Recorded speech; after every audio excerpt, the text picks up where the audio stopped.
Hi everyone, in this video, Rob Watson and I will show you how you can configure Swingbench on OCI Compute Instance for generating load on OCI Exadata Cloud databases. This is especially useful for proof of concepts and testing. Over to you, Rob Watson.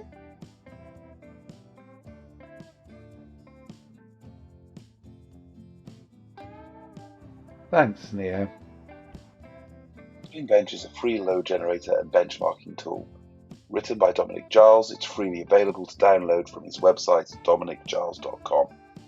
The entire framework is developed in Java, so you need to ensure you have Java 17 or later JDK in your runtime for Swingbench to execute. Swingbench provides multiple workloads with different characteristics. Currently, the code that ships with Swingbench includes 6 benchmarks.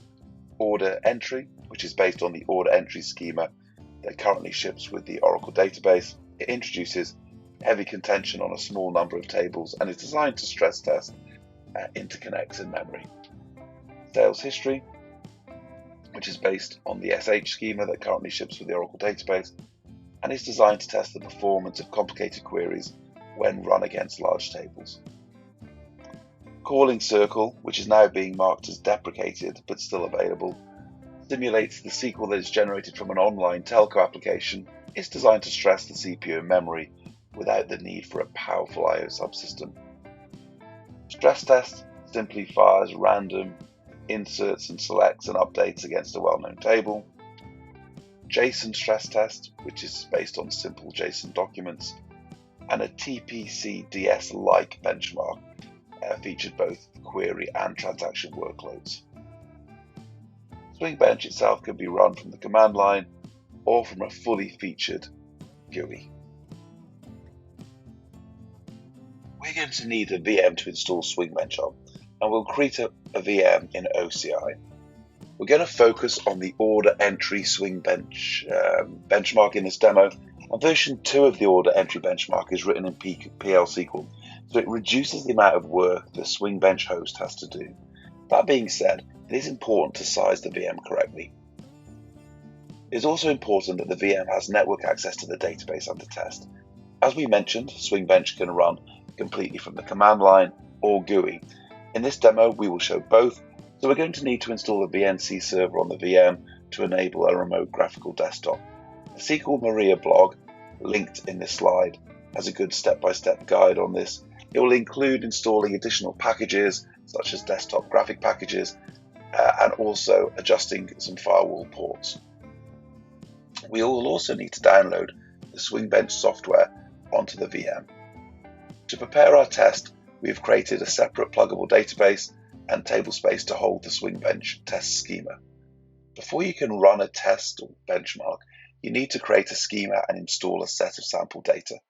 This is done by the wizards that are installed in the Swingbench bin directory. There are multiple wizards to choose from.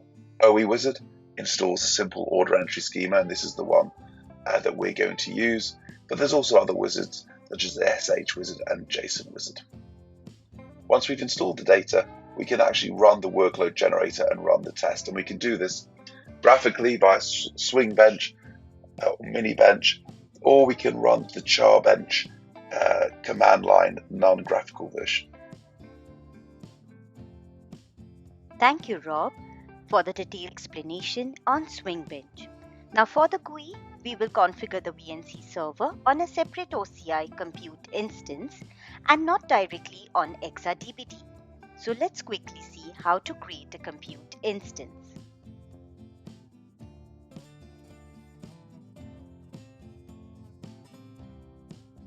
Click on Compute, then Instances, then Create Instance. Specify the name of the compute instance. Select the compartment, the AD, select the image. Here we have used ARM-based processor image, which is always free. Specify the number of CPUs.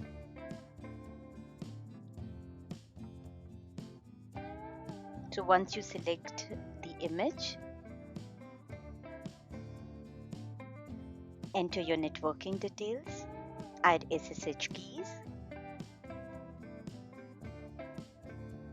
and then create the compute instance. The compute instance is now provisioning, and as you can see, it is now available and running.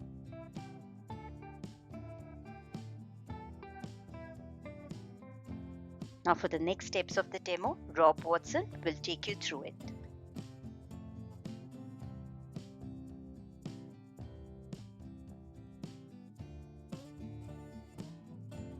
Go to oracle.com and download the correct JDK version for your system.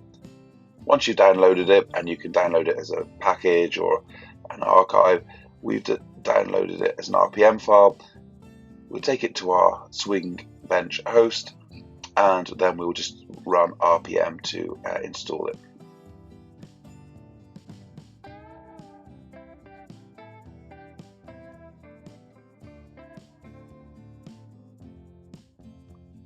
Once you've installed it, for this Linux architecture, we're going to run update alternatives for Java to make sure that the correct version of JDK is being used by Swingbench.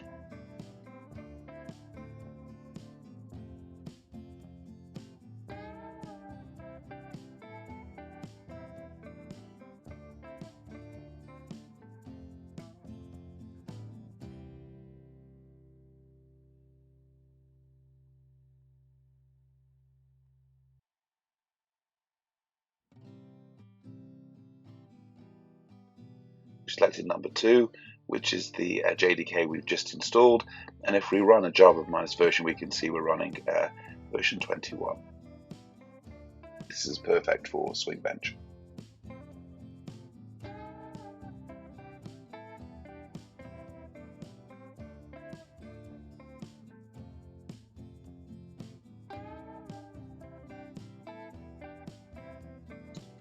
Now we're going to install the graphics packages required to run a desktop. So we're going to install server with GUI package group.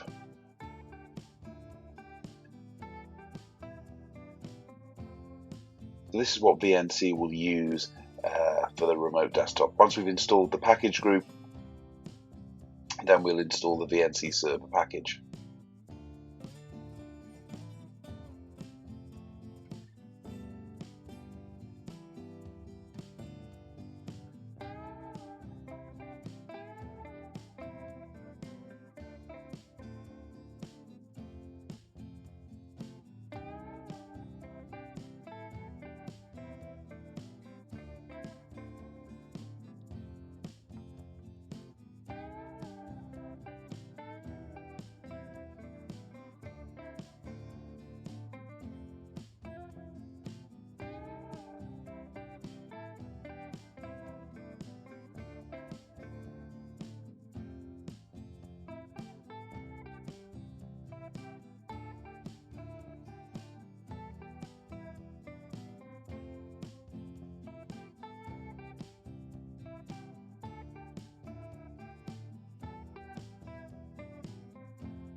Now we're installing the VNC server package.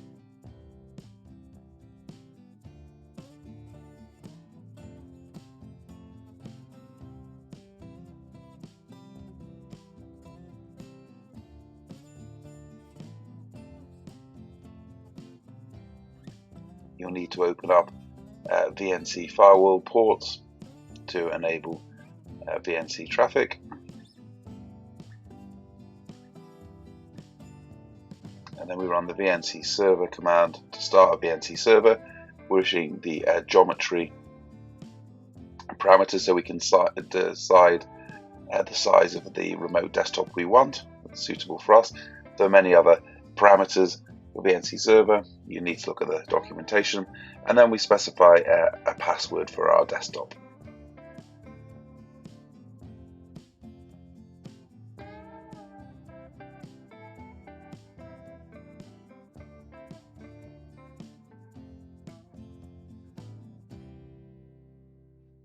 we're going to use the OE wizard, which is part of the Swingbench distribution, to create the schema required for the order entry benchmark. You can run the wizards from the command line in a non-interactive mode, which we're showing here, or you can also use the wizard GUI to do it in an interactive mode.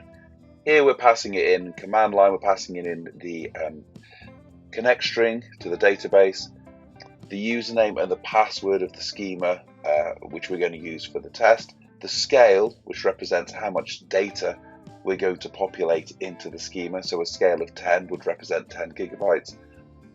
We're thread count, so how parallelized we want the creation to be, and this is just the creation, not the actual test. And then the password to connect to the actual database itself to allow us to do this work, and the table space we want to use, which in our case is called Swing. You can see that it gives us an update of how far through the completion the wizard is at, and when it completes, it will then run some additional scripts to analyze the schema and create indexes and so forth and constraints. At the end, we can see that the schema has been created, and we can see that all of the objects are valid. There's no invalid objects to worry about.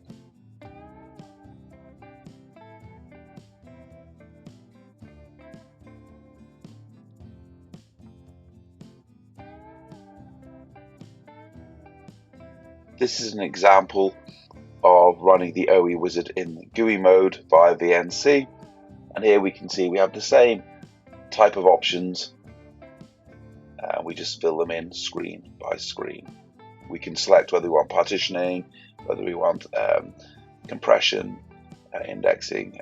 This is all still possible to be done on the command line as well.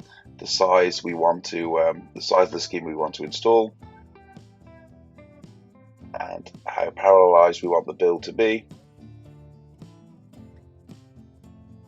And we can see that it's then starting to build the GUI and giving us an update of where it is on data generation.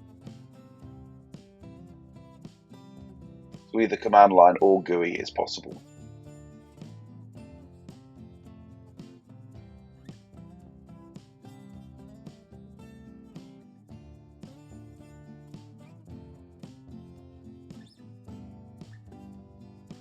Again, the GUI version will analyze the schema, create the indexes, constraints, and so forth.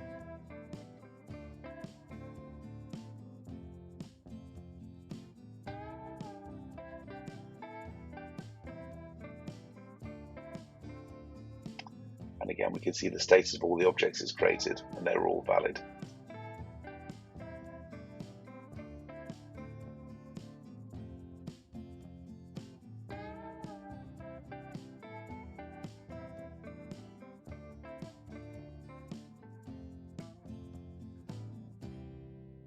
If we log on to the database and connect to the PDB that's containing the Swingbench schema, and we then look at the size that's being created based on the scale we gave, we can see how it's split between tables, table partitions because we partitioned it, and indexing.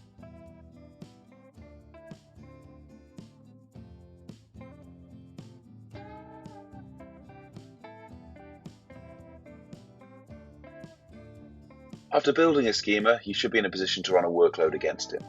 This is done by running the workload generator with one of 3 front ends. Configuration details like the connect string and database credentials are entered on the left-hand side of the screen. You can also configure things like the number of virtual users you want to stress against the database, the think time for those users, and the runtime of the test. On the top right, you can configure the transactions you want to run as part of the test and the ratios of those transactions. All test parameters can be saved and then loaded back in for future sessions, so you don't have to keep on configuring it each time you run it. The bottom right of the screen details tests in progress, and it shows statistics like transactions per second, response time, DML operations.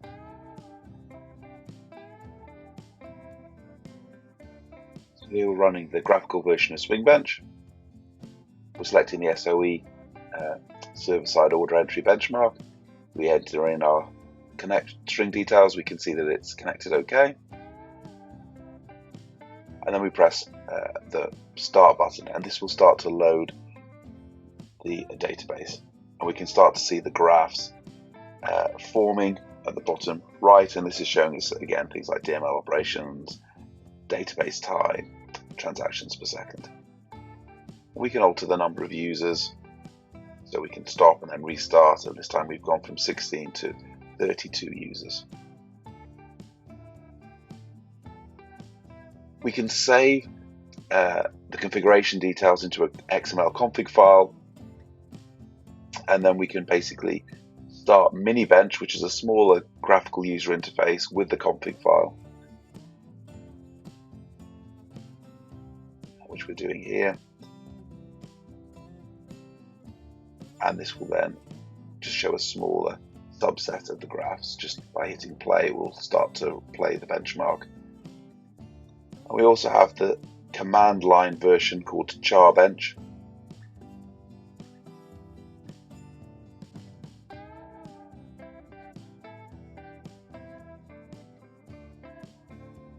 And here we pass in the parameters like username, password, connect string, and this will then display the output in a terminal. So you don't need a graphical front end to run Swingbench.